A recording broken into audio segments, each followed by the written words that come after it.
Newcastle United looked to build on their 4-0 Champions League win as they welcomed Nottingham Forest to St.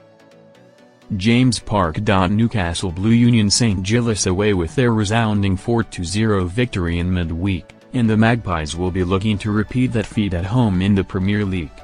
Nottingham Forest's dismal defeat against Midtjylland has Ange Postecoglou's side entering the action against Newcastle in very different form. Postecoglou could be sacked by Nottingham Forest if they lose away at Newcastle, and anything besides a win could see them spend the international break in the bottom three. Newcastle fans were surprised to see the omission of Lewis Hall from Eddie Howe's starting 11 after the news of Tino Livrameto's injury during the week.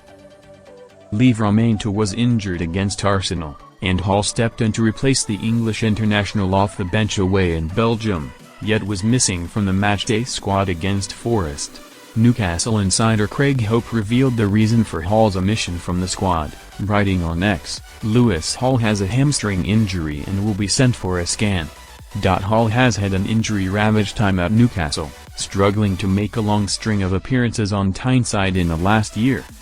Newcastle United's summer business gives Eddie Howe strength and depth. Newcastle faced a tough transfer window with numerous targets reportedly turning down the Northeast club early in the window. However, late on a flurry of business bolstered Howe's options ahead of their Champions League campaign kicking off.